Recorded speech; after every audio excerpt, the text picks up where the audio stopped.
자, 이번에 볼 것은 이제 홍무제의 전제 항제권 강화와 이제 간제의 어떤 개편 관련된 내용이거든요. 그래서 홍무제 같은 경우에는 이제 원나라 이래 비대위 재상권하고 이 지방 군보다의 싹을 이제 자르기 위해서 이런 이제 여러 가지 개혁을 했어요. 호용옥의 옥을 계기로 해서 이런 이제 대규모 중앙과 지방 군사와 감찰 조직을 이제 개편을 해서 서로 이제 분산하고 상호 견제하는 그 원리로 재편했는데 약간 이제 송나라하고 좀 비슷하다 보시면 돼요. 권력을 한 사람이나 한 기구에 집중하지 않고 이렇게 분산시켜서 상호 견제하는 그런 것을 이제 했다. 이렇게 보시면 되겠습니다. 자, 그러면 요 관련된 내용을 이제 기출문제 분석을 이제 좀 읽고 그 다음에 그 기출문제 읽고 그 다음에 분석을 한번 해보기로 하겠습니다. 자, 그러면 이제 기출문제 를 한번 읽어볼게요. 예.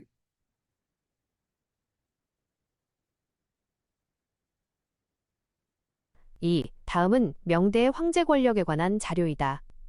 L셋에 들어갈 기구의 명칭을 각각 쓰시오. 그리고 밑줄 친 L을 초래한 사건의 명칭을 쓰고 그로 인한 황제 권력의 변화에 대하여 서술하시오. 17. 진진이 처음으로 승상을 두고 얼마 있지 않아 망했다. 한당송이 이 승상 제도를 이어받았는데 비록 현명한 승상이 있었다고 하더라도 그 사이 소인이 권력을 전단하고 정치를 어지럽힌 경우가 많았다. 우리 왕조에서 승상을 폐지하고 오부, 육부, 대리시 등의 아문을 두어 천하의 서무를 나누어 다스리고 서로 견제하되 감히 서로 억압하지 않으며 이른 모두 조정에서 총괄하는 것이 온당한 바이다. 명태조실록 홍무 9년 태조 중앙의 중서성에 설치된 평장정사와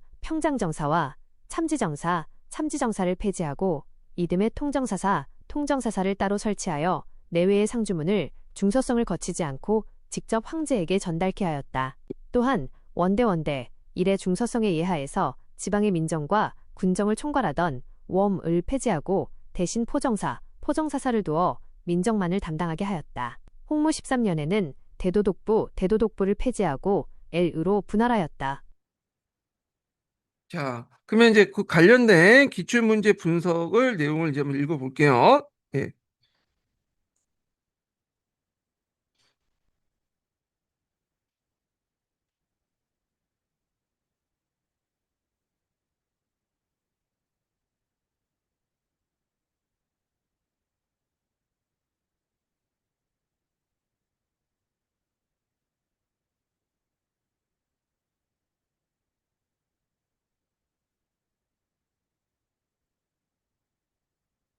잠깐만요. 예.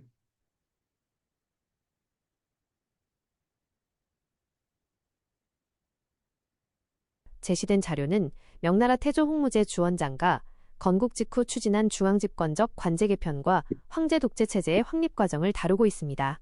홍무제 개혁의 핵심 방향은 권력의 분산과 상호 견제, 그리고 황제 1인으로의 권력 집중으로 요약할 수 있습니다. 첨부된 텍스트의 핵심 내용을 구조화하여 심층 요약하고 관련 역사적 배경 및 제도적 연계를 함께 상세히 설명해 드립니다.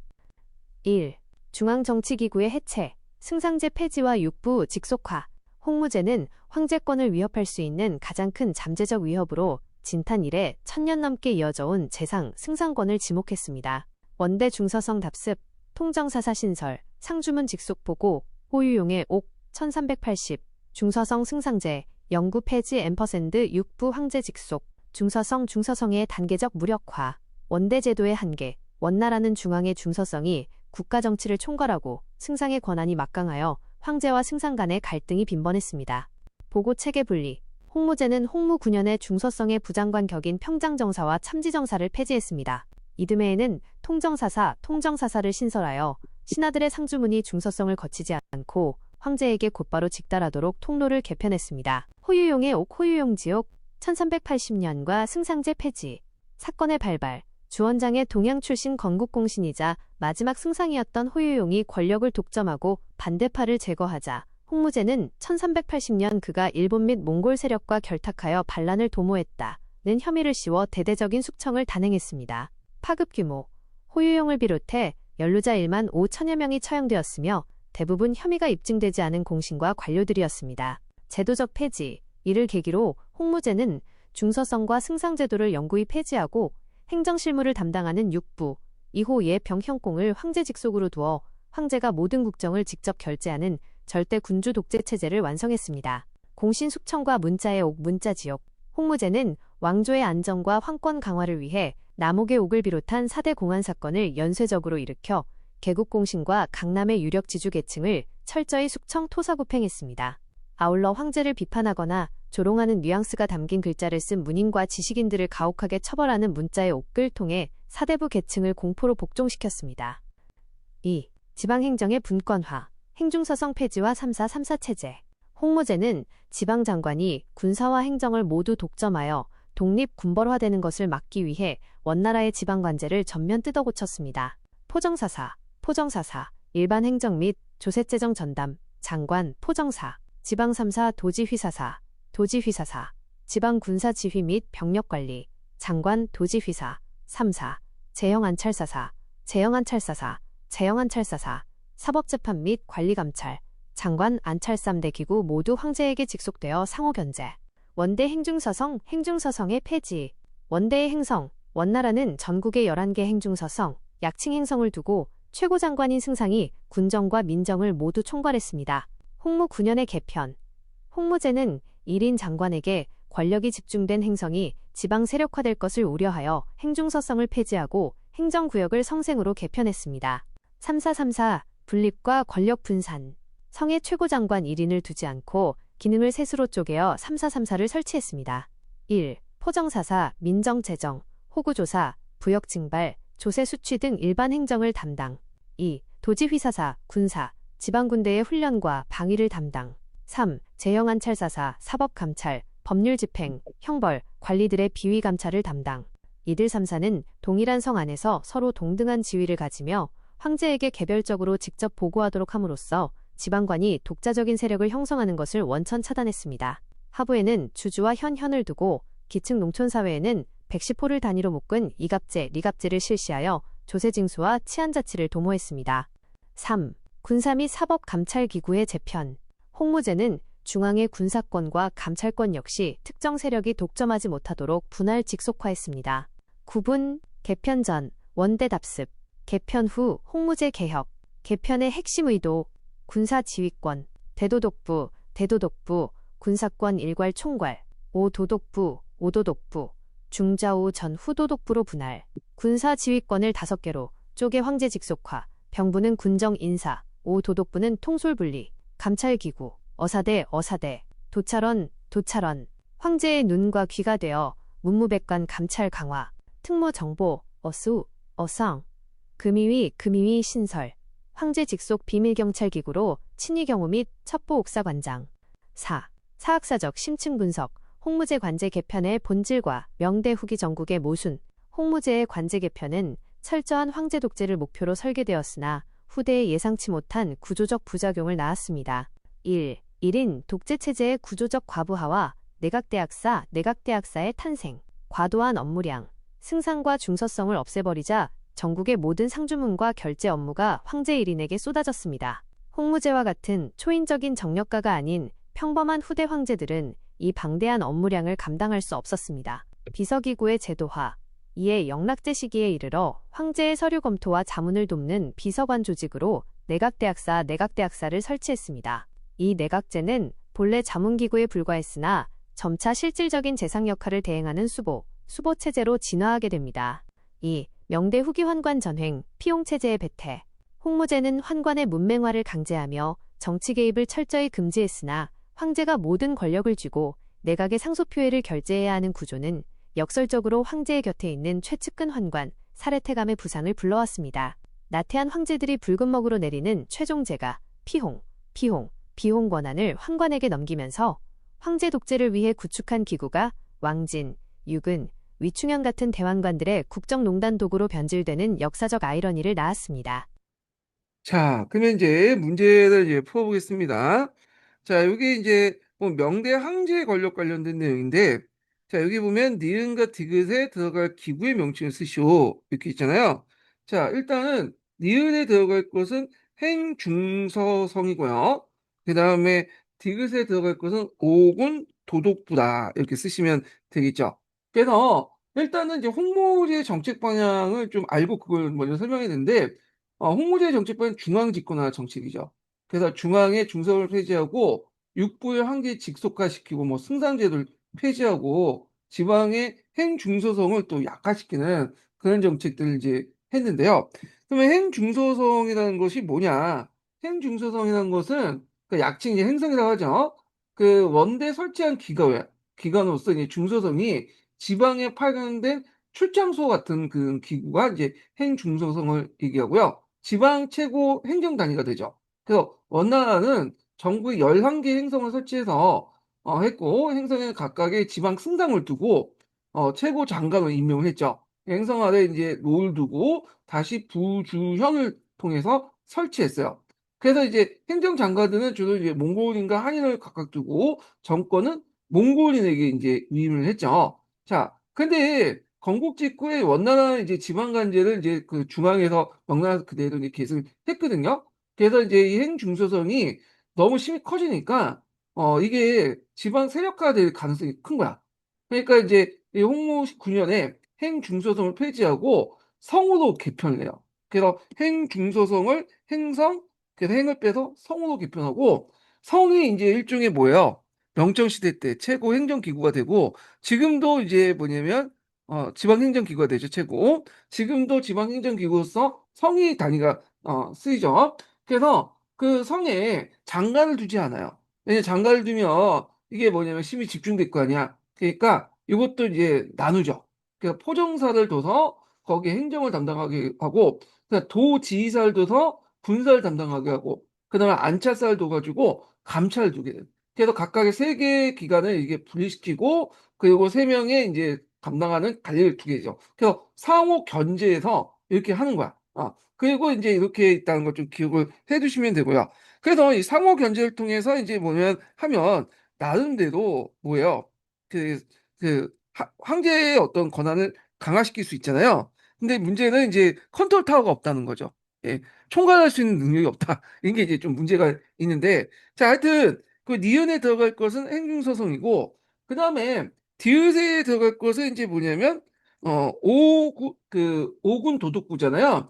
자, 이 오군 도독부는 이제 왜 설치했냐? 이건 중앙 관련된 내용인데 중앙군 관련된 내용인데 마찬가지로 한 곳에 권력을 주면 특히 이제 군사 권력을 한 곳에 집중하면 안 되겠죠. 그래서 분산을 시켜야 될 거 아니야. 그래서 예전에 대도독부에 이제 권한을 줬는데 이걸 5개로 나눠요. 그래서 오군 도독부로 이렇게 나눠서 서로 상호 견제를 하도록 했다. 이렇게 보시면 되겠습니다. 자, 그 다음에 미주일제 기의회 초래 사건을 명시해서라. 승상제 폐지와 관련된 사건은 뭐와 관련되냐면 호유용의 옥 관련된 내용이죠. 예. 그래서 이걸 좀 이해하려면 그 전부터 좀 내용을 좀 볼 텐데 원나라 같은 경우에는 승상의 권한이 너무 컸어요. 예. 그래갖고 이제 승상이 되게 보면 이제 한족들이 맞고 그 한족들이 승상의 지위를 이용해서 쿠데타를 일으키거나 킹메이커 같은 역할을 했거든요. 그래서 이제 이 원나라 관제를 이제 이어받은 명나라도 초창기 때는 그 승상의 지위가 이제 되게 컸고 이 승상을 이제 주로 맡았던 사람이 명나라 건국 과정에서 크게 역할을 했던 사람들, 건국 공신들이 주로 담당을 했고 그 대표적인 사람이 호용원이라는 사람이 있죠. 예, 이 호용원 사람이 있다는 거야. 그래서 딱 보고 있던 홍무제가 이게 승상의 권한을 좀 약화시켜야겠다. 그래가지고 그 당시 이제 뭐 갑자기 그 승상제도를 폐지한 건 아니고 그 전에 중소송 내에 있는 평장정사와 참지정사를 폐지시켜요. 그리고 통정사사라는 걸 신설해갖고 상주문을 중소설 거치지 않고 이 통정사사를 통해서 하도록 이렇게 이제 기가 이제 그 뭐냐면 간집병동을 했고 그리고 이제 어느 정도 이제 밑밥을 깐 다음에 이제 딱 호용의 옥이라는 공안 사건을 만들죠.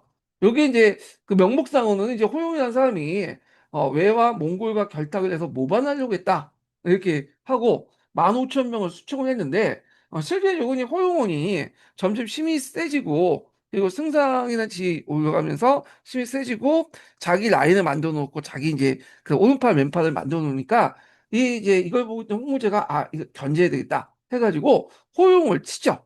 예. 근데 호용만 치는 게 아니라 보통 중국에서는 이제 구족을 멸한다고 하잖아요. 근데 구족뿐만 아니라 그 주변에 있는 사람들 다 죽여버려. 대규모 이제 수청하게 되는데 그때 15,000명이 수청했다고 그러고 있거든요. 그래서 호용호를 수청하고 나서 또 그 다음에 그걸 또 그 사건과 관련된 것들 또 한번 공안 사건을 만들어서 또 하고 그 다음에 남옥의 옥 같은 걸 만들어서 또 3차 숙청하고 또 남옥의 옥 관련된 것들 또 한 번 해갖고 총 4번에 거쳐서 대규모 숙청을 하죠. 그리고 이제 거기에 숙청됐던 사람들이 되게 보면 예전에 홍무제를 도와줬던 건국 집단들 있죠. 건국 공신들 대규모 이제 수청하고 특히 강남 지주 세력들이 많아요. 그래서 이 강남 지주 세력들의 땅을 다 뺏어가지고 농민들이 나눠주고 그리고 이 사람들 못 믿으니까 자기 고향인 봉양인가? 그 강제 이주시켜. 예, 감시를 하고 그렇게 하고요. 그다음 그 외에도 뭐 자기의 어떤 기에 거스리는 문자 썼다. 뭐 강자, 도덕적자 이런 것들 쓰면 그냥 잡아다 죽이고 문자의 옥을 일으키죠. 자, 그래서 그만큼 이제 대규모 수청을 통해서 항제권을 강화시켜 놨다. 그래서 이제 명나라 때 주원장이 이렇게 항제권을 강화시켜 놨으니까 그 후에 이제 뭐 한간 세력들이 등장해도 당나라처럼 이렇게 끽소리 못했던 게 뭐냐면 황제가 죽으면 곧바로 교체가 되는 거야. 그만큼 황제권이 강했기 때문에 그런 건데 자 하여튼 이런 것도 있다는 걸 좀 기억을 해주시면 되고 자 그로 인해 황제 권력의 변화를 쓰시오. 요건 이제 앞에 있는 기출문제 연결돼서 이제 보시면 되겠죠. 중서성 없애고 육부를 황제에 직속을 하고 재상제도를 폐지시키고 모든 업무를 이제 뭐냐면 황제한테 기속시키는 그런 역할을 했다. 근데 이 문제는 주원장처럼 유능한 황제면 상관없어요. 그 뒤에 뭐 영락제 외에는 거의 뭐 좀 무능하다고 할까? 좀 눈에 띄는 황제는 홍치제나 숭정제 정도 되고 대부분은 이제 무능하거나 어리거나 정치에 관심 없거나 그런 황제들이 즉위하잖아요. 그러다 보니까 이걸 이제 정치 주체를 이제 정치를 자기가 이제 결정하는 게 아니라 황관들하고 저 내각들한테 다 미루게 돼요. 그러면서 실제로 이제 권력은 한강과 내각대학사가 권력을 잡고 황제를 등에 업고 정치를 했다. 이렇게 이제 보시면 되겠습니다. 자, 그래서 이제 요 관련된 내용을 한번 풀어봤고요. 자, 그 다음에 3번을 보겠습니다. 3번은 이제 정화의 대원정인데 정화의 대원정이 이제 01년 기출문제 나왔고요. 그 다음에 뒤에 좀 약간 넘어가면 몇 번 문제 보시면 좀 뒤에요. 예. 12번 문제에 보면 12년도에 한번 나왔어요. 예. 그래서 요거를 같이 묶어서 이제 좀 볼게요. 예. 그래갖고 이제 일단은 문제를 이제 분석 읽고 그다음에 이게 그 문제 분석을 읽고 나서 그다음에 관련된 그 기출 문제를 읽어보겠고 그다음에 문제를 풀어보겠습니다. 자, 문제 분석을 한번 읽어볼게요. 예.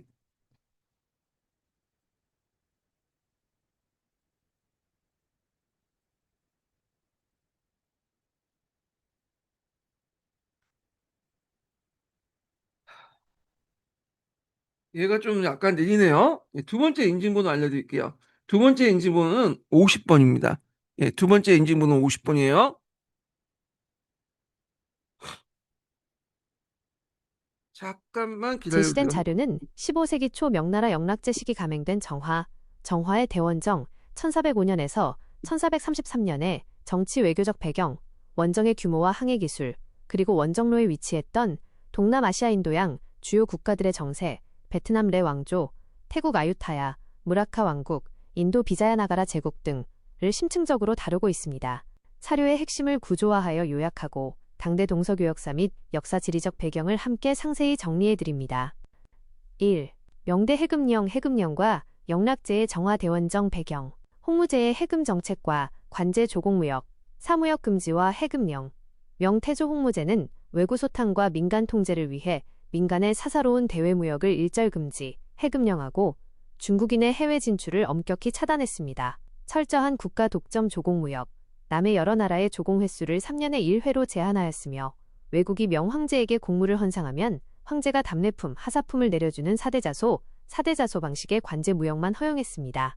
홍무제, 철저한 해금령, 앰퍼샌드, 소극적 조공 영락제, 해금 유지 플러스 적극적 국가주도 해외 팽창, 정화 파견, 영락제의 대외 팽창과 원정의 4대 동기. 영락제는 정난의 변, 1399년에서 1402년을 통해 조카인 건문제 해제를 몰아내고 황위에 올랐기 때문에 즉위의 정당성을 만방에 과시할 필요가 있었습니다. 1. 유교적 성리학적 정통성 결여 보완. 군사 반란으로 황희를 찬탈했다는 도덕적 흠결을 덮기 위해 대규모 해외 원정으로 수많은 외국 군주들을 입조 조공시켜 천하가 복종하는 황제임을 대내외에 과시하고자 했습니다. 2. 중화질서, 페이엑스 시니카의 복원, 원나라대의 다원적이고 느슨해진 조공책봉 관계를 강화하여 명중심의 일원적 중화질서를 재확립하려 했습니다. 3. 티무르 제국 견제와 서북방 안보 분산, 서북 국경에서 강성해진 이슬람, 강국 티무르 제국의 위협에 대응하여 남방 해로를 장악함으로써 배후를 안정시키고 해상 포위망을 형성하려 했습니다. 4. 건문제 해제, 추적설. 난리통의 황궁에서 실종된 건문제가 동남아시아로 도망쳤다는 소문을 확인하고 체포하려는 목적도 있었습니다. 2. 정화의 인물상과 함대의 규모 및 기술력. 사령관 정화, 1371년에서 1433년. 출신, 윈난성 쿤밍 출신의 무슬림, 이슬람교도 가문으로 본성은 마마였습니다. 성장, 명나라 군대의 윈난 평정 때 거세되어 환관이 되었으며 연항 훗날 영락제를 보필해 정난의 변에서 혁혁한 전공을 세웠습니다. 그 공로로 영락제로부터 정정이라는 성을 하사받고 내관 최고위직인 태감, 삼보태감에 올랐습니다. 대선단 보선과 원정 규모 총 7회, 1405년에서 1433년. 원정 규모 제1차 항해 1405년, 당시 정규함선 62에서 317척, 27,800여 명의 대규모 군관 기술자 선원이 탑승했습니다. 보선의 재원, 선단의 기함인 보선은 길이 약 137m, 너비 약 56m, 9개의 돛대를 갖추었으며 배수량이 약 2,700톤에 달하는 당대 세계 최대의 목조 군함이었습니다. 항해 기술, 수밀 격벽 구조, 침수 방지, 대형 평저선 구조, 나침반과 천문 관측 항법, 과양견성, 조석표 등을 종합적으로 활용했습니다. 서구와의 비교, 바스코 다 가마의 인도항로 개척 1498이나 콜럼버스의 항해 1492보다 80에서 90년 앞섰으며 1588년 스페인 무적함대 132척을 압도하는 초대형 국가함대였습니다. 3.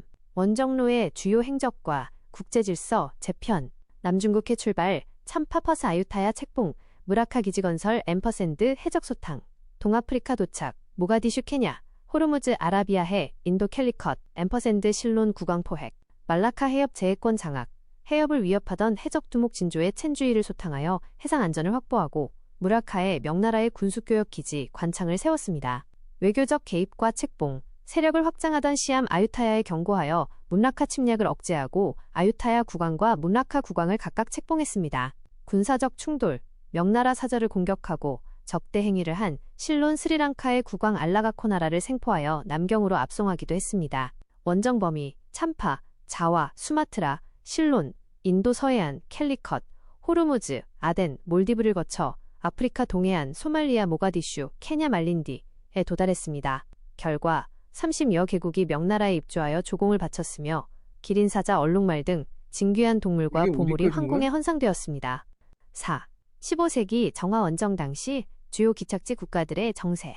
1. 베트남 대월 후 레 왕조 1428년에서 1788년. 건국 명나라 영락제의 베트남 침략과 직접 지배 1407년에서 1427년에 맞서 레러이 여이가 남선봉기를 일으켜 명군을 축출하고 건국했습니다. 외교와 통치 명나라에는 정기적으로 조공사절을 보내 책봉을 받았으나 대내적으로는 군주를 황제로 칭하는 외왕내제를 취했습니다. 남진책, 남티안과 유교화, 남방의 참파를 공격하여 영토를 크게 넓혔습니다. 리전 왕조 시대의 불교 중심 사회에서 벗어나 국자 간 부활, 3년 1회 과거제 정착, 성종대 홍덕형률, 반포를 통해 성리학을 국가 통치 이념으로 확립했습니다. 민족 문자로는 추놈, 쯔놈 문학, 전기만록 등이 번성했습니다.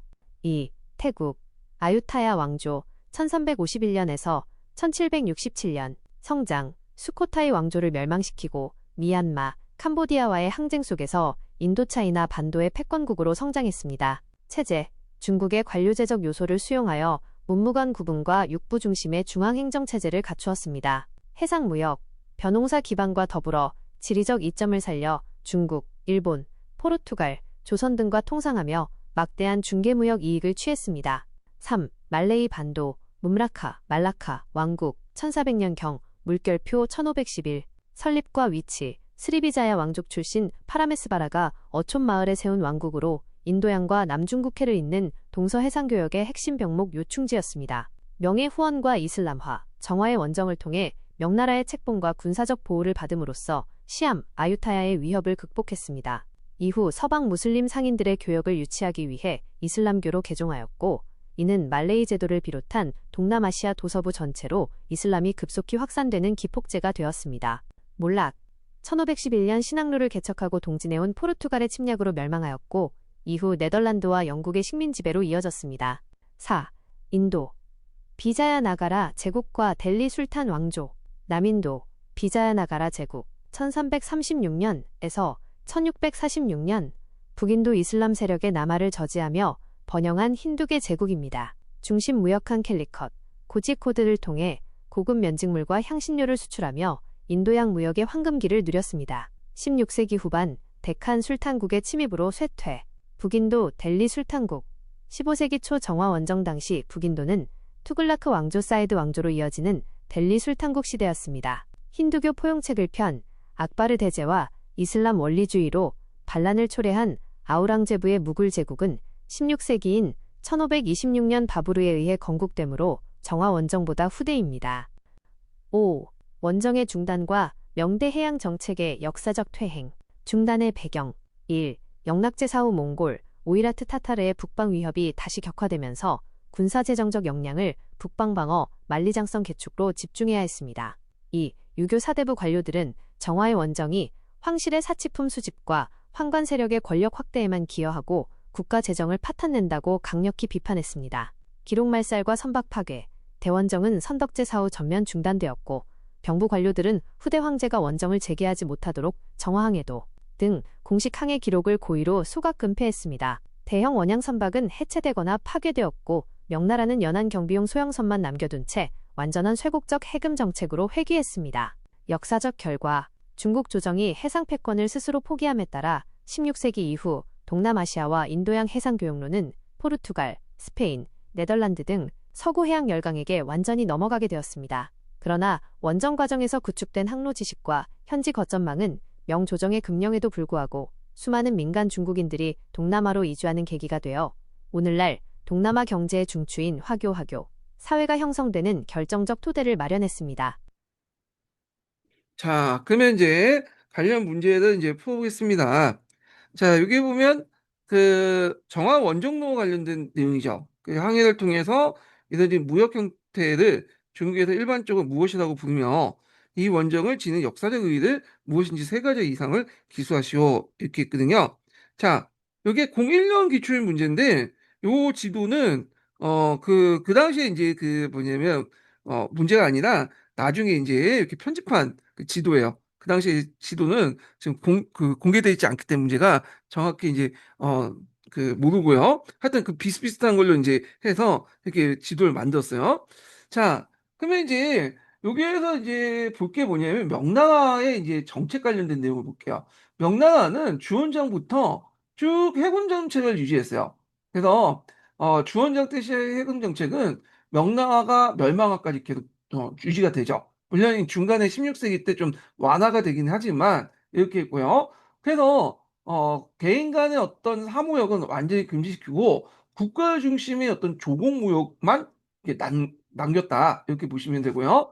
정화의 원정 또한 이 조공무역의 일종이에요. 조공무역의 외연을 좀 확대시켰다 이렇게 보시면 되겠습니다.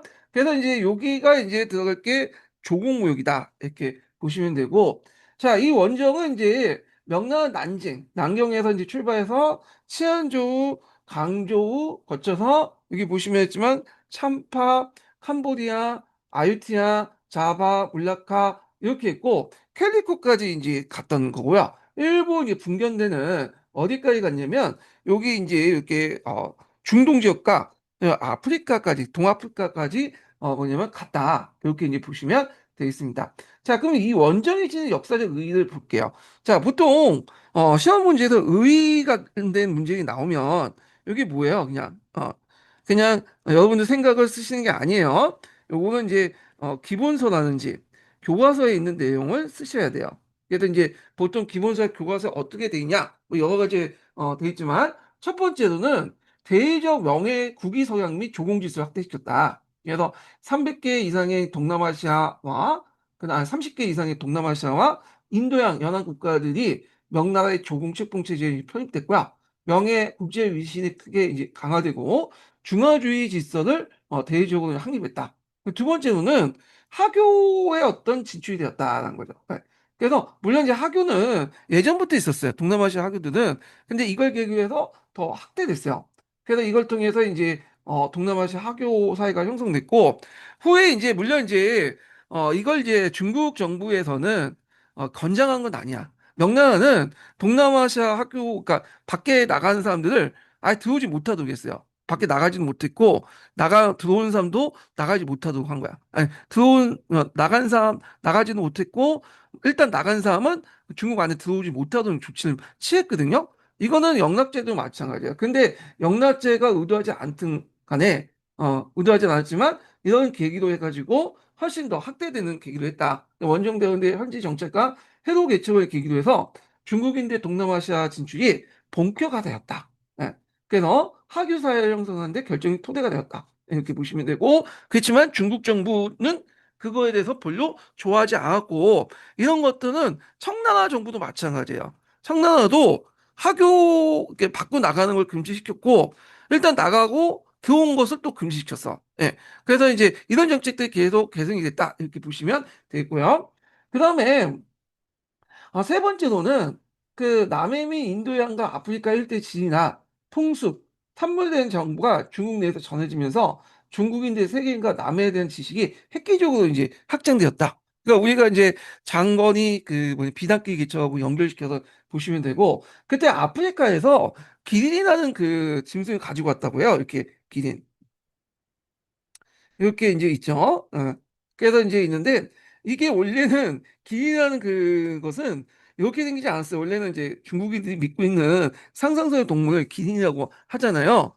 근데 아프리카의 이렇게 목 긴 그 짐승을 딱 보니까 적당한 명칭이 없는 거야. 기린은 그 당시 이제 중국에 없었잖아요. 그래서 생각하다가 기린하고 좀 비슷하다 해갖고 기린이라는 명칭을 썼다는 설도 있고 이게 이제 뭐 길조다.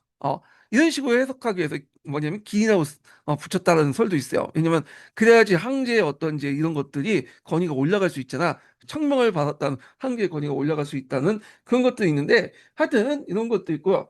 그 다음에 네 번째는 의가 이게 이제 서양의 신학로 개척보다 80년 났었죠. 규모도 대규모 이제였고요. 그래서 해상 활동으로 거대한 성박이 가능했고 그래서 이제 조선술이나 천문 항해술 나침반 활용 기술 등 당신의 중국의 이제 과학 기술이 세계적 최고 수준이었다. 그래서 이제 정리해서 얘기하면 대의적인 명예, 국위 사용이 종무지사 할 때, 그 다음에 두 번째는 동남아시아 하교사의 형성에 어떤 기틀을 마련했고, 그래서 세 번째는 지리적 시야 및, 그 다음에 이제 뭐냐면, 그 해양지식의 획기적인 확대. 네 번째로는 세계 최고 수준의 해양과학 기술을 입증했다. 이렇게 보시면 되겠습니다. 자, 근데 문제는 이게 왜 행해졌는가? 이것도 이제 배경도 알아야 되겠죠. 여긴 안 나왔지만 배경이 또 있죠. 의의를 물어봤으면 배경을 이제 물어볼 수 있잖아요. 일단 이것도 여러 가지가 있어요. 이것도 이제 제가 기출문제에다 정리를 했는데 첫 번째로는 정통성이 결여됐다는 거야. 이 결혼을 이제 뭐냐면 해외 원정을 통해서 뭐냐면 메꾸려고 했던 거죠. 그래서 정난의 병으로 조카 건무죄를 몰아내고 즉위하는 과정에서 성략적 정통성이 없잖아. 그러니까 이렇게 이제 해외 원정이라든지 몽골 원정이라든지 이렇게 이제 뭐냐면 그 정화의 원정 같은 그걸 통해서 했다. 그래서 정화의 원정을 통해서 해외 조공국부터 입주시켜서 황제권의 어떤 정당성을 확보하려고 했던 거고 두 번째로는 그 중화 조공 질서를 뭐냐면 회복하려고 했다.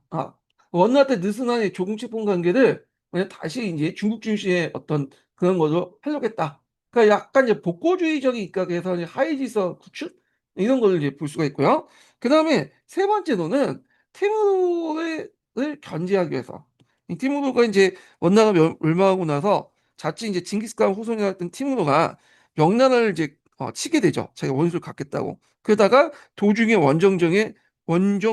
도중에 가는 도중에 사망을 하잖아요. 자, 이걸 견제할 필요가 있었던 거고. 그래서 이제 해상 루트를 통해서 배후를 포위하고 그냥 우군을 확보하려고 했던 거. 그다음에 네 번째로는 앞에 이제 첫 번째와 연결돼 있는데 건무제를 색출하려고 했어요. 왜냐면 이때 이제 정난해변 가정에서 난경이 함락됐는데 건무제 시체를 못 찾았던 거야. 그래서 이제 어떤 전승에 의하면 건무제가 이제 그 할아버지죠. 할아버지 홍무제가 죽을 때 유언을 이제 뭐냐면 들었는데 그때 너가 위기 시에는 요 상자를 열어서 도망쳐라. 그래서 이제 그 말 듣고 이제 상자를 보관하고 있었는데 위기 시에 처해지니까 그 상자를 열어봤어. 거기에 뭐가 있냐면 그 목탁하고 그 승려복이 있었다. 승복이. 그 승복 옷을 입고 목탁을 들고 거기에 또 면도칼도 있었다고요. 면도칼로 머리 빌고 도망갔다는 설이 있어요. 예. 그래서 이제 이 권무제가 저쪽 그 동남아시아로 도망갔을 거다. 이렇게 생각해서 얘를 이제 뭐냐면 추적하기도 했다라는 설이 있어요. 예. 그래서 하여튼 이 배경도 시험 문제 나올 수 있으니까 좀 기억을 해두시고 권무제 색칠은 좀 안 나올 것 같고 여기에서 한도 내서 쓰시면 되겠습니다. 자, 그러면 이제 왜 중단됐냐? 이 정화의 대원정은 7번에 거쳐서 이제 항해를 했거든요. 그래서 이걸 끝까지 유지됐으면 다행인데 영락제가 죽고 나서 이게 중단됐어요. 뭐 여러 가지 이유가 있는데 자 일단은 유교적 지식인들 입장일 때는 이거 왜 사치만 이게 돈을 이렇게 많이 써갖고 할 필요 있냐? 항제 뭐 사치품만 가지고 온 거 아니냐? 그런 것도 있고 그 다음에 뭐 해상세역하고 뭐냐면 결탁될 수 있다 이걸 계기도 해갖고 그리고 이제 뭐 밖으로 많은 사람들이 빠져나갈 수 있다. 뭐 이런 등등 해가지고 결국에는 이제 이게 중단됐고 관련 기록도 거의 삭제시켰죠. 그래서 우리가 이제 알고 있는 정화의 원전 관련된 기록은 민간에서 전승해 오는 그런 기록물들, 개인이 쓴 기록물들을 바탕으로 판단을 하고 있다. 이렇게 이제 보시면 되겠습니다. 자, 그러면 이 정화의 대원정 때 수많은 국가들을 이제 갔다 왔다 들렸다고 했잖아요. 그래서 그 관련된 문제가 어디 있냐면 쭉 뒤에 넘어가서 12번에 있습니다. 12번. 자, 12번 이제 좀 볼게요. 자, 이 12번 문제는 중국사 문제이기도 하고 약간 이제 동남아시아하고 인도사와 연결된 또 문제이기도 해요. 그래서 중국뿐만 아니라 동남아시아, 인도를 제대로 알아야지만 이게 풀 수가 있는 부분이다. 이렇게 이제 보시면 되고 개인적으로 문제는 잘 만들었어요. 융합형 문제죠. 예. 그래갖고 이런 내용도 이제 있는데 자, 한번 좀 보겠습니다. 자, 여기 보면 이제 옳지 않은 것을 고르는 거잖아요. 자, 1번 볼게요. 베트남 북부의 내 왕조는 명예 지배를 물리치고 유교 문화를 바탕으로 국가의 기틀을 잡았다. 이렇게 있는데, 자, 여기 남해 원정 관련된 때 있었던 왕조와 관련된 내용이에요. 그러니까 여기 당시 지역은 이제 남해 원정이 몇 년부터 있었냐면 1405년부터 해서 1331년, 되게 15세기 초반에 있었던 그 원정이잖아요. 그럼 15세기 초반에 이제 각국의 상황을 물어보는 건데, 자, 보면 1번부터 보면 내왕조에 관련된 내용이 있어요. 내왕조. 이 내왕조는 몇 년에서 몇 년까지 있었냐 하면 이 왕조가 1428년부터 해서 1788년에 있었던 왕조예요. 그러니까 이제 정화의 대원정이 있을 때 있었죠. 그 레왕조는 내일 라인하는 사람이 이제 뭐냐면 어 했던 그 세웠던 왕조인데 최초로 베트남 전역을 지배했던 왕조야. 그래서 그 전에 이제 명나라가 잠깐 20년 동안 식민 통치를 하고 있었는데 이들을 몰아내고 뭐냐면 그 세운 왕조다.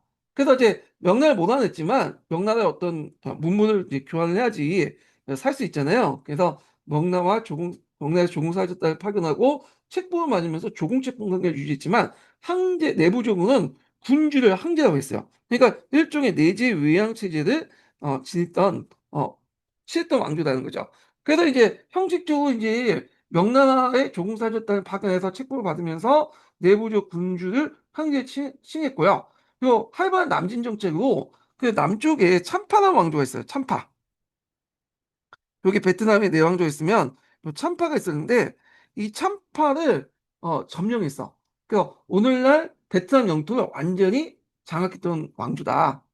그래서 동북아시아의 문화와 동남아시아 문화를 결합을 시켰다. 이렇게 보시면 되겠습니다. 또 내왕조 때 들으면서 물론 예전부터 이제 중국 왕조를 이제 왕조의 어떤 여러 가지 이제 그 풍습이라든지 제도를 받아들였지만 이때도 마찬가지로 더 받아들였다 이렇게 이제 보시면 되고요. 그 다음에 이 내왕조 때 또 특이한 게 뭐냐면 유교를 이제 적극적으로 이제 육성을 했다는 거죠. 예.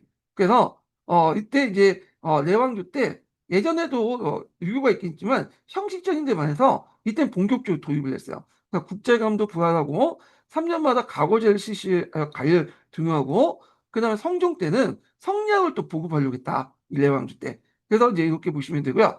또 내왕조 때는 민족 문화와 학문화 또 발달돼서 추노 문화를 이제 그 추노 문자 있죠. 전왕조 때 만들었던 추노 문자를 적극적으로 이제 뭐냐면 사용해서 그거에 입각해서 이제 뭐냐면 그 정기만료 같은 작품을 썼다 이렇게 보시면 돼요. 추노문자는 전왕조 때 만들었는데 내왕조 때도 계속 사용됐다 이렇게 보시면 되고 그래서 이 유교 문화를 이제 바탕으로 국가의 기틀을 이었다는 것은 아까 얘기한 것처럼 불교를 이제 쳐내고 유교가 확실히 정치인으로 자리 잡으면서 국자관 부활, 3년마다 가거제 실시, 그다음 성리학 복음 노력 이렇게 이제 쓰시면 될 것 같고요. 명의 지배를 물리친다는 것은 20년 동안 통치를 받았다가 그 뭐냐면 계승한 왕조다. 호왕조가 있다가 레왕조 계승한 걸로 제가 알고 있거든요. 자, 이렇게 보시면 되고 그다음 타이족이 이제 세웠던 왕조가 중에 아유타 왕조가 있죠. 원래 타이족은 타이의 원주민은 아니에요. 예. 타이는 다민족 국가죠.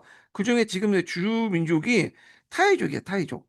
타이족은 요쪽 그 윈난성에 있었던 어떤 민족이에요. 게다가 이제 남박의 한족이나 이런 민족들로부터 압박을 받으면서 남쪽으로 내려왔죠. 예. 그러면서 정착을 하고 그다음 몽골족과 손을 잡으면서 그 타이 오늘날 타이 지역을 패권을 장악했던 왕조가 이 아유티아 왕조다. 이렇게 이제 보시면 되겠습니다. 이 아유티아 왕조는 14세기 중엽부터 해가지고 18세기 중엽까지 존재했던 왕조예요. 정확하게 몇 년에 세워졌고 몇 년에 망해지는 잘 몰라요. 왜냐면 동남아시아 기록이 좀 약간 정확하지 않거든요. 대충 이제 이 정도 보시면 되고요. 그래서 요 수고타이 왕조를 멸망시키고 이 아유테야 왕조가 이제 그 성립됐는데 중국의 정치 이념을 이제 수용하면서 문무 간의 구분 또는 육부를 중심으로 관료제를 확립했는데 참고로 이 슈고타이 왕조나 아유타이 왕조나 그다음에 지금의 짜크의 왕조나 타이족이 세운 왕조죠. 타이족이 세운 왕조는 특징이 뭐냐면 그 중국의 문화를 적극적으로 수용했다는 특징이에요. 왜냐하면 원래 원거지가 중국 문화권에 속했던 민족들이 내려와서 세웠던 거야. 그래서 중국에서 내려와서 라오스를 거쳐서 타이로 내려왔다는 걸 보죠. 그래서 타이에 가보시면 좀 얼굴이 좀 중국 계통, 우리나라 계통처럼 좀 신사함이 있어. 이건 타이족이라고 보시면 돼요. 되게 이제 이 사람들은 높은 집안의 출신 애들이죠. 이걸 뭐라고 하더라? 하이쇼라고 하나?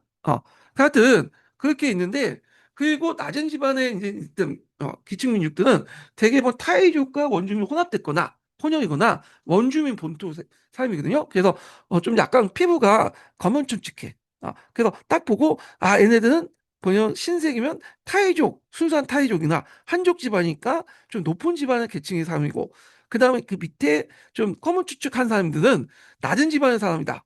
계층의 사람은 알 수 있는 게 요런 이제 역사적 배경 때문에 그렇다. 이렇게 이제 보시면 되겠습니다. 자, 하여튼 이 아이투야 왕조가 있을 때도 있었죠. 정화 원조 있을 때 아이투야 왕조가 있었다는 거 이렇게 좀 기억을 해두시면 되고요. 자, 3번을 보면 물라카 왕조와 관련된 거야. 이 물라카 왕조는 오늘날 말레이시아 있는 물라카 해협에 있었던 거죠. 지금도 있지만 이 물라카 해협은 오늘날 초코 포인트 아주 중요한 지역이죠. 그래서 이제 이 물라카 해협 때문에 중국이 어떻게 하든 이 물라카 해협을 벗어나서 뭐냐면 파키스탄 쪽으로 이렇게 길을 뚫려고 하잖아요. 왜냐하면 유사시에 이 물라카이를 맡기면 그 중동 지역의 원유 70%가 맡기는 거야. 어. 근데 이 지역이 지금 미국의 어떤 패권이 있는 미국 패권을 장악한 지역이잖아요. 자, 하여튼 그렇게 있는데 지금도 중요하지만 그 당시에도 되게 중요했어. 그래서 그 말레이시아 반도에 있는 물라카 왕조는 그 당시 15세기 초에 슬라비아족의 왕족이 세웠던 왕조예요. 예. 그이 물라카 왕조는 동남아시아 중심지의 어떤 교육 거점이기도 하거든요. 그래서 이제 그 서쪽으로 인도, 아라비아 거쳐 지중해까지 연결돼 있고 동쪽은 중국과 조선, 일본까지 연결되는 중개무역의 이익을 독차지하고 있다. 그러니까 오늘날 싱가포르로 생각하시면 돼요. 싱가포르가 이 물라카 왕국에 있었던 섬이잖아요. 물론 그 당시에 이제 싱가포르는 이제 조그만 오천에 불과했지만 하여튼 그 싱가포르 역할을 물라카 왕국이 했다. 이렇게 보시면 되겠습니다. 그 물라카 왕조는 그 정하의 남해 원정을 통해서 중국의 조공무역지에 편입됐고 나중에 이제 이슬람 상인들이 장악을 해서 나중에 이슬람으로 개종되죠. 그래서 지금 말레이시아는 이슬람 왕조, 이슬람을 많이 믿고 있죠. 자, 그래서 이제 있고 이 물라카 왕조는 지리적 이점 때문에 서구 열강대 침략의 대상이 돼요. 그래서 16세기 초에는 포르투갈 공격을 받고 멸망하고 그 후에 주인이 계속 바뀌죠. 네덜란드, 영국 이렇게 해서 최종적 영국이 이제 이 지역을 지배했다가 독립이 되죠. 자, 그래서 이제 요 내용들이 있고, 자, 그래서 이제 남해 원정 있을 때는 있었던 왕조다. 자, 그 다음에 4번을 보겠습니다. 자, 남인도의 비자르 나가라 왕국. 요거 좀 기억을 해주세요. 자, 물어볼 수가 있습니다. 보통 우리가 북인도를 공부하잖아요. 근데 남인도에 대해서 물어볼 수도 있어. 북인도 왕조가 아니라 예, 비자드 나가르 왕국은 중국이나 유럽, 그다음에 동아프리카에 있는 동서교육의 병을 두었다. 이렇게 있거든요. 자, 이때 이제 그 시기가 이제 언제 때냐면 여기가 이제 그 델리 술탄 지역 있죠. 델리 술탄 왕조 때요. 그래서 요 북쪽 지역 같은 경우에는 이제 델리 술탄 왕조가 있었고 이쪽 지역은 그래서 13세기에서 16세기 때까지 존재하고 있었던 거가 남인도에는 신두개 왕조였던 비자르 나가라 왕조가 있었어요. 비자르 나가야는 인도 무역왕이 이제 인도 무역의 이제 중심지 역할을 했었던 거죠. 그래서 고급 면직농 및 면직물 같은 항로 교육으로 유명했고 유명한 이제 뭐냐면 왕국이 뭐냐면 캘리코가 있어요. 여기가 이제 캘리코야. 캘리코의 위치를 좀 파악을 해두시면 돼요. 원래 캘커타가 아니에요. 이 캘커타는 오늘날 이제 그런 그 벵골 지역에 있었던 왕조고, 지역이고, 캘리코야, 캘리코.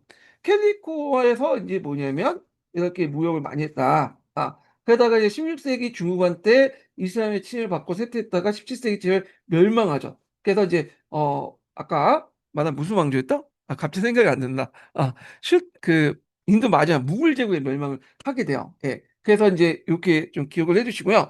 요 비자르 나가도 왕국에서 캘리코가 이제 좀 위치 파악을 해주시고 캐리코 하면 뭘 생각을 하냐면 그 뭐냐면 어 영국이 이제 이 캐리코를 통해서 뭐냐면 면직물을 많이 수입을 해왔거든요. 예. 그래서 영국이 인도산 면직물 때문에 그 당시 이제 자국의 이제 이런 그 모직물이 파탄이 되니까 이때 이제 뭐냐면 그 이게 뭐냐면 이 면직물을 인도산 면직물을 수입을 금지시키는 그런 이제 정책을 하게 돼요. 예. 그래서 이제 있는데 이때 이제 그 면직물 이름이 뭐였냐 하면 캘리코라고 했는데 제가 다시 얘기할게요. 캘리코가 아니라 캘리커예요. 캘리커. 제가 잘못 얘기했어. 캘리커야. 그래서 이제 캘리코하고 헷갈렸어, 제가. 예. 그게 캘리커인데 캘리커에서 가져온 인도산 면직물이기 때문에 이걸 캘리코라고 했어요. 인도 사람이 캘리커 하는데 영국인들이 캘리커하고 이제 비슷한 발음이 들리는 거야. 그래서 인도산 면직물을 그 당시 캘리코라고 했고 캘리코 금지법을 만들었다. 그럼에도 불구하고 이 면직물이 되게 좋기 때문에 계속 밀수를 했죠. 예. 결국에는 이제 나중에는 차라리 우리가 만들자 해가지고 인도에서 이제 영국에서 그 산업혁명 때 면직물 공업이 발달했다. 요거와 이제 연결해서 이제 같이 기억을 해두시면 되겠습니다. 자, 그 다음에 5번을 보면, 자, 북인도 이슬람 국가의 무굴 제국은 간용적인 종교 정책을 바탕으로 데칸 공국가의 세력을 확장시켰다. 요건 이제 비자는 나가는 왕국을 이제 멸망시켰던 왕조가 무굴 제국인데, 그렇지만 이때는 무굴 제국은 나중에 등장한 한 거고요. 이때는 이제 어떤 왕조였냐면 델리 슐탄 왕조야. 그래서 정화 원정 때 15세기 초에는 델리 슐탄 왕조의 투그러즈와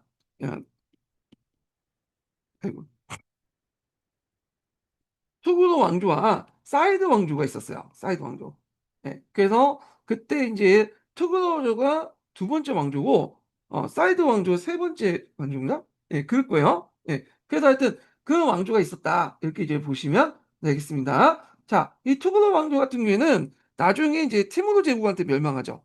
그래서 여기에 멸망하고 이제 티무르가 이 지역을 직접 지배한 게 아니라 사이드 왕조에게 통치권 위임하죠. 예. 그래서 이제 이런 내용도 이제 같이 기억을 해두시면 되겠습니다. 자, 그래서 이제 요거는 틀렸다. 시기조 안 맞다는 거죠. 자, 요거는 이제 동남아시아사와 인도사를 알아야 돼. 그래서 이런 것들 같이 이제 기억을 해두시면 될 것 같습니다. 자, 그 다음에 넘어가서 다시 이제 건너갈게요. 예. 자, 쭉 넘어가서 4번 문제 보겠습니다. 4번 문제. 자, 이거는 14세기, 15세기 때 중국의 해상무역 관련된 내용이거든요. 그래서 요것도 한번 이제 읽어보고 그다음에 요 관련된 기출문제 분석을 이제 좀 보겠습니다. 이게 예전에 공군력 2차 기출 관련된 내용인데 제가 이제 요 관련된 내용 중에 중국사 관련된 내용을 이제 따로 빼서 편집을 했습니다. 예.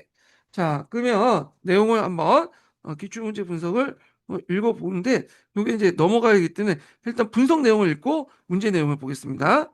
네,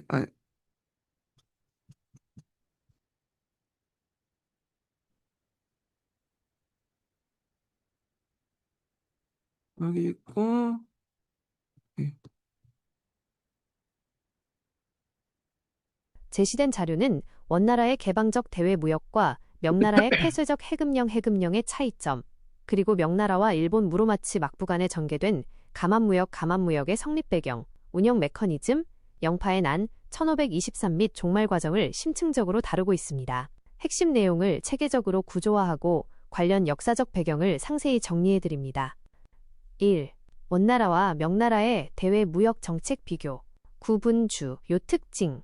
원나라 개방적 무역 정책, 역참제 정비 및 수륙 교통로, 대도 항주 천주, 완비 개방주의, 천주 광주 등의 시박사 해사관, 설치, 외국인 거류지 번방 형성 명나라, 엄격한 해금령, 선포, 개인의 사무역 금지, 관제 조공무역만 허용, 통제주의, 국내 반명, 세력과 외부 세력의 결합 차단 및 국가 안보 확보 목적, 원나라의 개방 정책, 광대한 영토를 바탕으로 역참망을 정비하고 대도 수도에서 운하를 통해 강남의 항주와 외항인 천주 취안저우에 이르는 수륙교통망을 완비했습니다.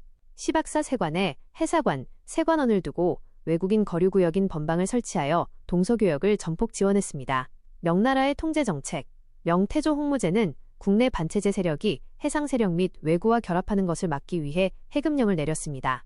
국가가 공인한 조공무역 외의 모든 민간 사무역을 철저히 금지함으로써 동아시아 해상교역은 국가 간 관제 무역 중심으로 위축되었습니다. 2. 감합무역의 성립 배경과 구조. 성립 배경, 외구 억제와 막부의 경제적 실리. 1. 명나라의 안보적 목적, 지속적인 외구, 전기 외구의 침략을 억제하기 위한 회유책이었습니다. 명나라는 경제적 손실, 회사품 지급을 보더라도 주변 민족, 몽골의 마시, 여진 일본의 감합무역에 물자를 공급하여 변경의 안정을 도모하고자 했습니다. 2. 무로마치 막부의 정치 경제적 목적. 무로마치 3대 쇼군 아시카가 요시미스는 남북조 통일 후 북조의 정통성을 확보하고 막부 재정을 확충하기 위해 명나라의 공인이 필요했습니다. 이에 따라 견당사 폐지 이후 단절되었던 공식 외교관계를 복원하고 명황제로부터 일본 국왕으로 책봉받았습니다. 감합부의 발급 및 검증 원리. 개념. 감합은 입국 자격을 확인대조한다는 뜻이며 이때 사용된 공인문서를 감합부라고 합니다. 발급 방식. 명나라 황실에서 일련번호가 적힌 감합부 책자를 만들어 원부, 장부 접원은 북경 조정에 보관하고 쪼갠 반쪽 감합부를 일본 막부에 지급했습니다. 통제 규정. 무역선이 명나라 지정 항구, 영파펀 닝보에 입항하면 관리가 장부와 감합부를 맞추어 진위를 확인했습니다. 선박수, 승선 인원, 화물 규모는 법적으로 엄격히 제한되었습니다. 조선은 독자적인 국서와 외교 의례를 갖추었기 때문에 감합무역 형태를 취하지 않았습니다. 3. 감합무역의 전개와 규정의 개편. 1404년 성립, 요시미스. 1410년 중단, 요시모치. 4대 거부. 1432년 재개, 요시노리. 선박 인원 제한. 성립과 1차 중단. 1404년에서 1410년. 1404년부터 6차례 파견되었으나 4대 쇼군 아시카가 요시모치가 명나라의 신하로서 조공을 바치는 굴욕적 외교에 반발하여 무역을 일시 중단했습니다. 재계와 규정 개정 1432년 무역 중단으로 막부 재정이 궁핍해지자 6대 쇼군 아시카가 요시노리가 1432년 무역을 재개했습니다. 이때 10년에 1회 파견, 선박은 최대 3척, 승무원은 300명 이내라는 강화된 제한 규정이 도입되었습니다. 1547년까지 총 11차례에 걸쳐 공식 감압선이 파견되었습니다. 4. 영파의 난 1523과 감압무역의 붕괴. 다이묘들의 이권 쟁탈과 영파의 난, 온인의 난 이후 무로마치 막부의 권위가 실추되자 대명무역의 실권을 두고 유력슈고 다이묘 가문들이 각축전을 벌였습니다. 호소카와시, 세천시, 사카이, 개 상인들을 지원군으로 삼음. 오우치시, 데네시, 하카타, 박다 상인들을 배후에 둠. 1523년 명나라 영파 닝보항에 두 가문의 무역선이 동시에 도착했습니다. 호소카와 측이 기한이 지난 9구 감압부를 제출하고 뇌물로 환관을 매수해 먼저 검사를 받자 정당한 신신 감압부를 지참했던 오우치 측 사절단이 격분하여 호소카와 측 선박을 불태우고 영파 일대 연해 민가를 약탈살육하는 영파의 난 1523을 일으켰습니다. 파급 효과, 후기 왜구의 창궐과 무역의 종말. 1. 조공무역 중단과 후기 왜구 발흥. 영파의 난의 분노한 명조정은 일본과의 조공무역을 전면 금지하고 해금령을 대폭 강화했습니다. 공식 무역로가 차단되자 무역 이익을 잃은 상인들과 해상 세력이 밀무역과 해적질로 돌아서면서 후기 왜구가 대거 발생했습니다. 후기 왜구는 순수 일본인 진회, 보다 명예 엄격한 해금 정책에 반발한 중국인 밀무역자, 위회, 가회가 다수를 차지한 것이 특징입니다. 2. 감압무역의 최종 소멸. 이후 명나라가 잠시 감압무역을 재개하여 오우치시가 독점했으나 일본 전국시대의 혼란 속에서 오우치 가문이 멸망 1550년대 하면서 감압부를 매개로 한 150여 년간의 공무역 체제는 완전히 막을 내렸습니다. 예. 자, 그러면 이제 여기 이제 좀 볼 텐데 요거 관련된 기출 예문을 좀 읽어보겠습니다. 예.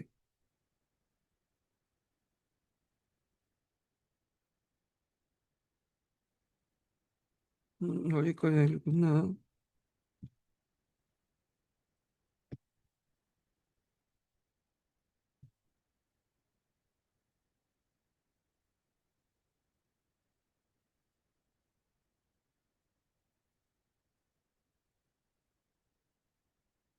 어, 잠깐만요. 이게 여기인가? 아, 여기네요. 예. 4. 박 교사는 1415세기 중국 해상무역에 관한 다 사료를 활용하여 다음과 같이 수업을 계획하였다.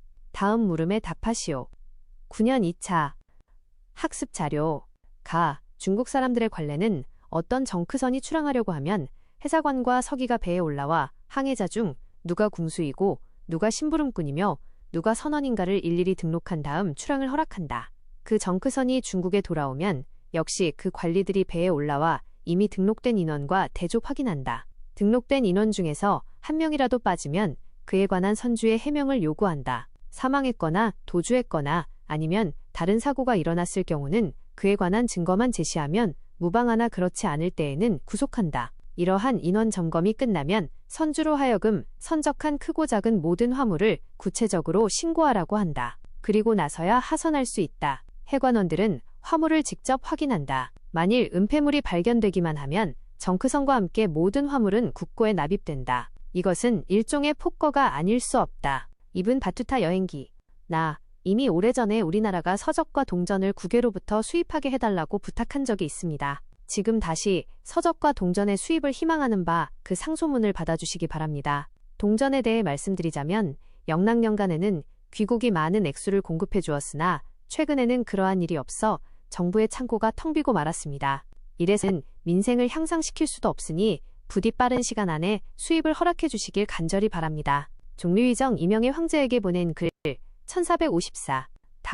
중국은 물자가 충분하기 때문에 웨이에 의존할 필요가 없습니다. 그러나 웨이는 중국에 물자가 없으면 안 됩니다. 그러므로 몰래 밀거래하는 폐단을 근절하고자 하여도 근절시킬 수 없습니다. 비록 률에 분명히 금지시켰지만 이익이 있는 곳에는 백성이 죽음을 두려워하지 않습니다. 대학년이보 1487. 가에 반영된 중국 왕조의 무역 정책과 나에 반영된 중국 왕조의 무역 정책의 실시 배경과 특징을 비교하고 16세기에 나타나는 나의 변화를 다와 관련지어 논술하시오. 예.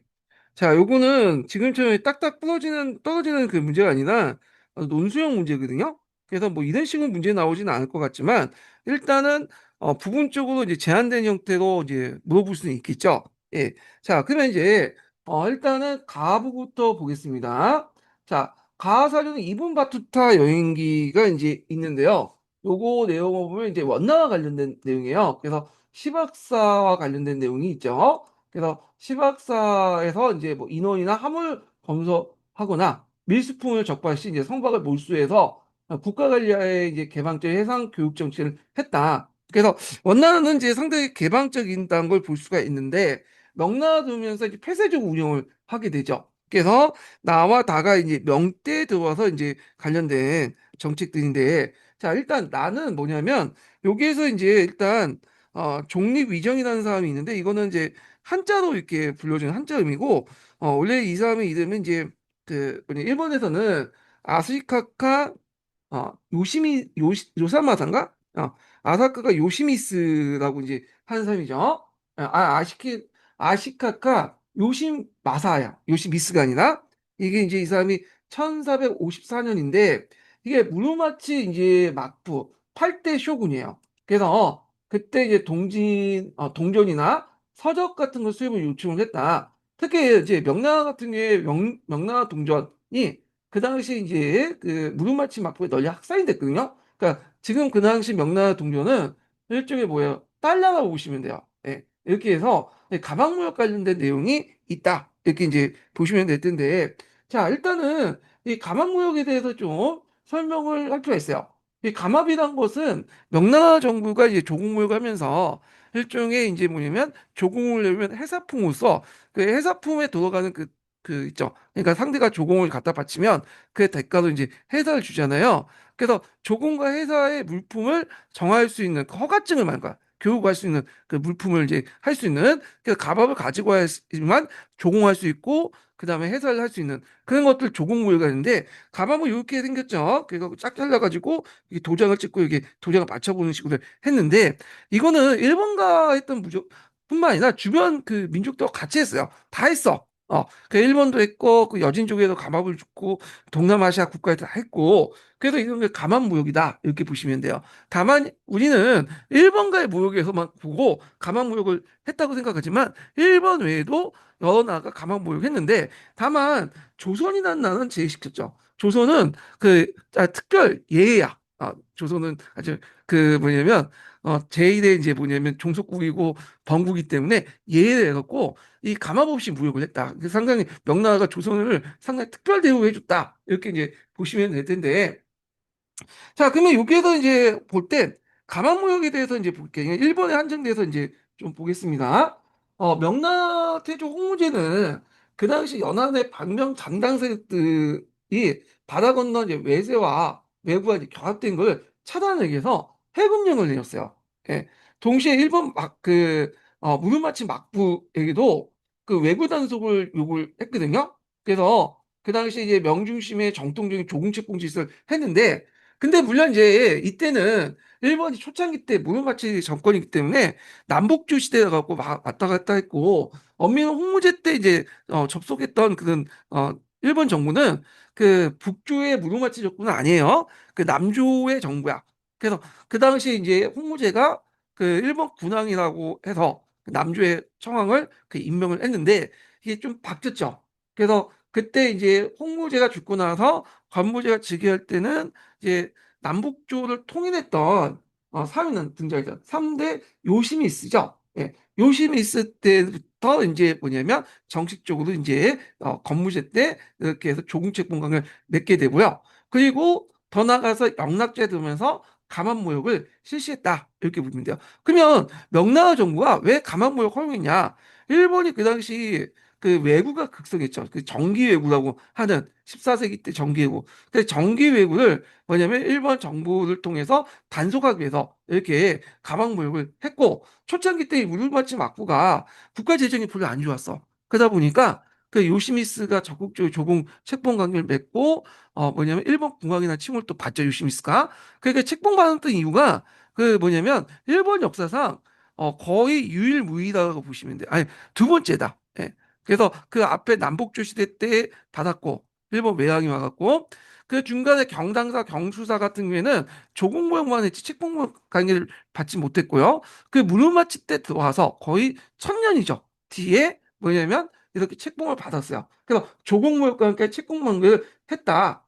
이렇게 보시면 되고 이 과정에서 이제 가밥을 받고 영파라는 곳에서 영파는 이제 여기 보면 양쯔강에 있는 이제 곳이에요. 그래서 북경까지는 못 가고 일본의 영파, 그 중국의 영파에 가서 그 뭐냐면 이렇게 무역을 하는 가방 무역을 했다는 거죠. 근데 이 무르마치 막부가 이제 중간에 이걸 이제 뭐냐면 가방 무역을 계속 주도했냐? 그게 아니죠. 왜냐면 그 무르마치 막부 안에서도 왜 우리가 책봉받냐? 그런 반발도 있고 힘도 약해졌어. 원래 이제 무르마치 막부가 막부 중에 일본의 막부 중에 제일 힘이 약해요. 그러면서 이제 누가 대신했냐면 다이모 가문들이 그걸 대신하게 돼요. 다이모 가문들이. 예. 그래서 그때 대표적인 다이모 가문이 호소카와 가문과 그 다음에 여기 오우치 가문이 있어요. 오우치 가문. 예. 호소카 가문은 누가 지으냐면 사카이. 사카이는 오늘날 뭐냐면 오사카 있죠. 오사카 옆에 있는 도시예요. 지금은 오사카에 예, 편입됐지만 하여튼 있고 그다음 오우치는 이제 큐슈 지역의 하카타 상인들 지혜죠. 예. 그래서 이제 하카다 상인들 지원했는데 요 오우치시 같은 경우에는 이제 백제계통의 왕조다. 그러니까 백제계통의 가문이라고 이제 보고 있는데 우리 그 한국사에서는 둘이 이제 뭐냐면 이 뭐냐면 가만 무역을 두고 싸웠어. 근데 이제 어디에 싸웠냐? 자기끼리 싸워갖고 뭐 일본 땅에 싸우면 상관없는데 영파라는 곳에서 싸우게 되죠. 원래 영파가 이제 가만 무역을 했던 곳이잖아요. 그래서 이때 이제 호소카 가문가의 지원한 사카이 상가 오지 가문의 지원한 학과대상인데 1523년에 그 명나라 영파에 동시 입항하면서 이 정통성을 다투다 무역 충돌했어요. 이게 영파의 난이죠. 예. 근데 여기서 지네끼리 싸우면 그만인데 이건 이제 그 하고 나서 분풀이고 그 주변에 있는 그 한족들 공격하고 대규모 학살을 하죠. 그러니까 이거 빡친 이제 명나라 정부가 요걸 이제 뭐냐면 중단을 시켜버린 거죠. 예. 그러면서 해금 정책을 이제 극단적으로 몰아붙이는데 근데 문제는 해금 정책 하다 보니까 주변에 외구들이 이제 창궐 하게 돼요. 물론 이제 이거 후기 외구라고 하는데 후기 외구는 이제 그 가방무역 중단 때문에 실시한 것도 있겠지만 또 그 사무역을 이제 금지시켰기 때문에 중국 내부에서 그 뭐냐면 중국 사람들이 훈두식 하고 차고 했던 자기 외구는 이제 위장해갖고 했던 것도 있어요. 자, 하여튼 이런 다양한 그 경우를 통해서 후기 외구가 창궐됐고 명나라 정부도 가만히 보니까 이거 잘못하면 외구가 번성할 수 있겠다 해갖고 잠시 열어뒀죠. 예. 그래. 근데 이때는 이제 이미 전국시대예요. 전국시대이기 때문에 오우치 가문의 멸망했고 이 호소카와 가문이 이제 주도를 했거든요. 예. 그렇지만 이 호소카와 가문도 그 오다 노부나가인가? 그 오다 노부나가에 의해서 멸망을 하게 되죠. 그러면서 자연스럽게 가만무역이 중단됐다. 이렇게 이제 보시면 되겠습니다. 예. 자, 그래서 이제 이런 내용도 있고, 그 다음에 여기 사료탄은 아까 이제 영파의 난이 일어나고 나서 그 당시 이제 그 팍친 명나라 정부 안에서 굳이 우리가 이게 뭐냐면 일본하고 아쉬울 것도 없는데 무역을 할 필요 있냐? 중국의 물자는 일본 사람들에게 필수품이죠. 뭐 비단, 생산, 또 명나라 동전이 상당히 그 당시 확산됐으니까 필수품인데 고 그래서 이제 백성들은 그 필수품이었고 근데 막상 우리는 그렇게 필요하지 않는다. 뭐 이렇게 이제 있고 오히려 이제 이들과 무역을 하면 그걸 통해서 이득을 얻는 백성들이 사무역을 해가지고 뭐냐면 이득을 취하기 때문에 아예 근절시켜야 된다. 그 내용이야. 그래서 그런 것들을 이제 있고 결국에는 이게 이제 중단이 되니까 영파인한테 중단이 되니까 어 뭐냐면 앞에서 외구가 어 활성화됐다. 이때 외구는 정기 외구가 아니라 16세기 때 외구 내에 두 가지죠. 첫 번째로는 중국 국내 문제죠. 그래서 사무역이 금지되다 보니까 이제 뭐냐면 중국 그 상인들이나 해양 그 도둑대들이 훈두시차고 외국 내를 했고 그 대표적인 인물이 왕직이라는 인물이죠. 예. 그 다음에 두 번째로는 이제 뭐냐면 일본 국내 사정 때문이죠. 예. 가만 무역을 이제 중단했고 전국 시대가 이제 되다 보니까 중국하고 무역이 정상적으로 안 되는 거야. 그러다 보니까 이제 이런 왜구가 이제 득석이 그 뭐냐면 활성화됐다. 이 두 가지 요인을 보시면 돼요. 후기 왜구의 특징은. 그래서 결국에는 이제 여러분들은 척계강이 내려와서 진압을 했고 이런 내용도 이제 보시면 되고. 그래서 16세기 들어가면 북쪽에는 주로 몽골족에 의한 하가 있었고 남쪽에는 외부의 하가 있었죠. 그래서 북로 남해에 하가 있었는데 이 남해는 상대적 북로보다 그렇게 크진 않아요. 근데 왜 진압을 못했냐? 힘이 군사력이 다 북쪽에 가 있다 보니까 이 남해를 효과적으로 진압을 못했다 이렇게 이제 보시면 되겠습니다. 자, 그래서 요런 것들은 이제 시험 문제 이런 식으로 문제 나오진 않지만 이제 하나하나 좀 분석은 할 필요가 있다라는 거죠. 자, 그래서 이제 한번 봤고요. 자, 그다음에 5번을 보겠습니다. 자, 5번은 뭐와 관련된 내용이냐면 요거 이제 명나라의 어떤 그런 북로 남해와 관련된 내용이죠. 예. 그리고 북로 남해가 아니라 명대 정치적 사건과 관련된 내용이다. 이렇게 보시면 되겠습니다. 그래서 이건 답은 일단 1번은 이제 1번인데 1번에 맞춰서 좀 설명 좀 하고 진행을 할게요. 예. 자, 일단 먼저 일어난 것이 뭐냐면 정난의 변이죠. 정난의 변은 뒤에도 있지만 기출문제 자주 나오는 부분이에요. 정난의 변. 그래서 정난의 변은 여러분도 알다시피 뭐야? 제2대 건무전 때 일어났죠. 예. 건무제 때. 그래서 홍무제가 이제 항제가 위기에 처했을 때 항제에 이제 울타리되고자 병방부군에 자기 아들을 번항으로 임명해서 군사권을 줬는데 홍무제가 죽고 나서 손자 해제가 이제 즉위하니까 번항의 군사권을 해소하려고 했어.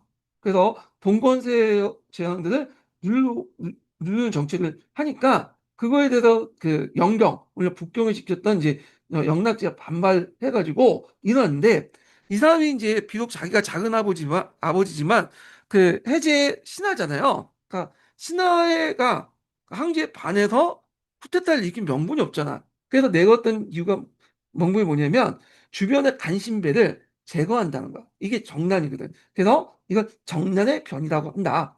그래서 남경을 정복하고 황제가 되었죠. 자, 요 정난의 변 뒤에 있으니까 또 얘기를 해보고 두 번째는 뭐냐면 통옥변의 변이죠. 예, 통곡변인데 통곡변도 시험 문제 나와요. 이것도 이제 그 나올 가능성이 많죠. 나온 게 아니라 나올 가능성이 상당히 많다는 건데 자, 이 통곡변이 왜 일어났냐 보면 몽골족이 이제 북쪽에 쫓겨났잖아요. 처음에 부건이었다가 이게 이제 타타가 오일라트로 분열돼요. 예, 그래서 타타가 오일라트가 명나라를 이제 공격을 하게 되는데 영락제는 대여섯 번에 거쳐서 친정을 통해서 몽골족들 다 뭐냐면 이렇게 그 물리치게 되죠. 예. 자, 근데 정통기에 들어오면서 몽골족이 다시 힘이 세죠. 그중에 몽골족 중에 오일라트부가 있어요. 오일라트 엑센이 남침에 들어오니까 한강 왕진이 영종에게 친정을 강하게 권해요. 신하들 반대에도 불구하고 영종이 친정을 갔다가 토목보에서 몽골족에게 사로잡힌 포로가 되죠.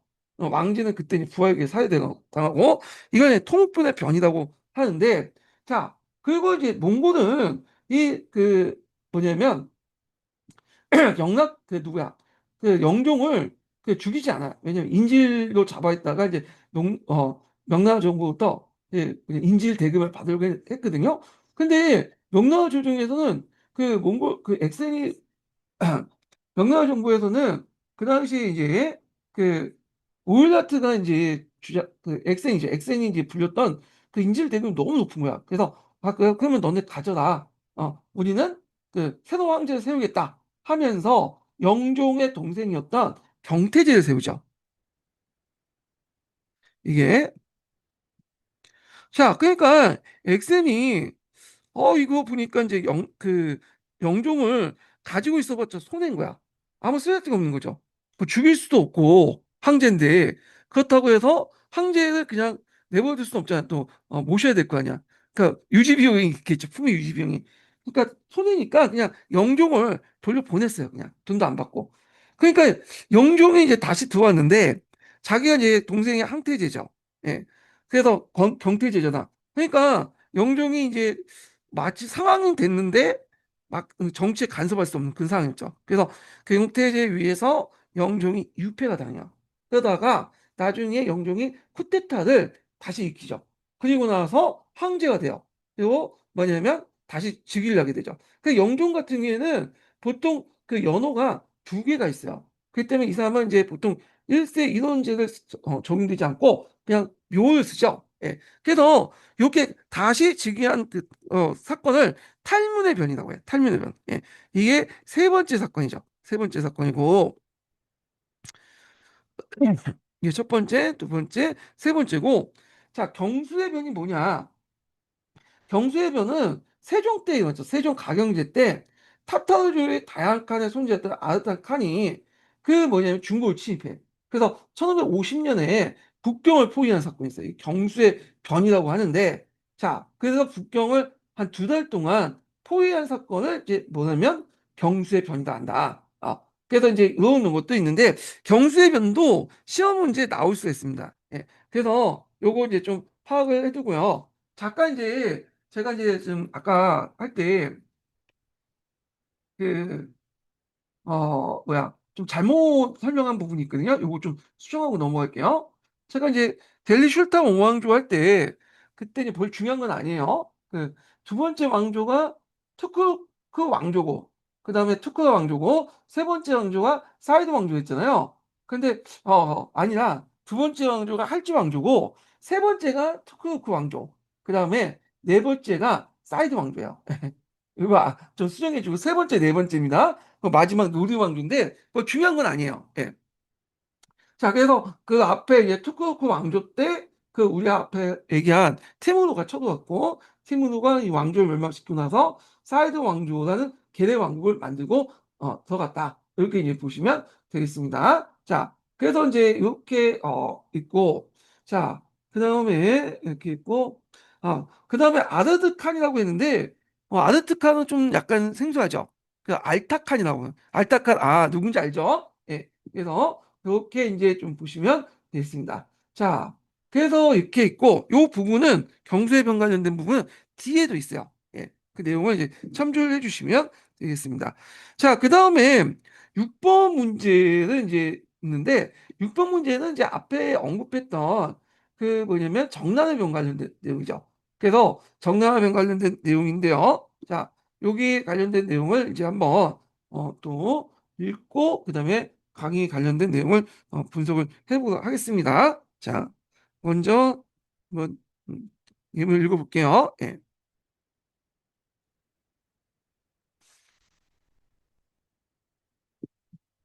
6. 밑줄 친 애 사건의 명칭과 이 사건의 직접적 원인이 된 정책을 쓰고 애 사건을 주도한 사람이 실행한 앱의 정치적 목적을 세 가지만 쓰시오. 15. 가. 지금 황위를 계승한 어린 군주가 간사한 자를 신임하고 멋대로 큰 화를 일으켜 우리 집안을 도륙하고 있다. 중략. 조훈. 애 조정에 바른 신하가 없고 안으로 간악한 자가 있으면 반드시 군사를 훈련시켜 그를 토벌하고 군주 옆에 악을 제거하라. 고하였다. 지금 화가 내 몸에 이르렀으니 참으로 살 길을 찾지 않을 수 없다. 의로운 자와 간사한 자는 한 하늘 아래 더불어 살 수 없으니 애 하늘의 뜻을 받들어 반드시 악인을 토벌하고 사직을 편안하게 하겠다. 国潮典故 나 천하의 강남 지역이 있다는 것은 마치 부잣집에 창고와 장롱이 있는 것과 같다. 예컨대 돈 많은 부잣집 아들이라면 창고와 장롱은 반드시 몸소 지키고 그 문과 뜰은 하인들에게 맡길 것이다. 남경을 버리고 수도로 삼지 않은 것은 하인에게 창고나 장롱을 맡기는 것이고 예문, 몸소 문이나 뜰을 지키는 것이다. 천하를 다스리는 지혜가 돈 많은 부잣집 아들보다 못해서야 되겠는가? 명의대방록. 예. 자, 그러면 요 관련돼 가지고 한번 더 기출 분석 예문을 이제 좀 읽고 그다음에 강의 그 분석에 들어가 보겠습니다. 예.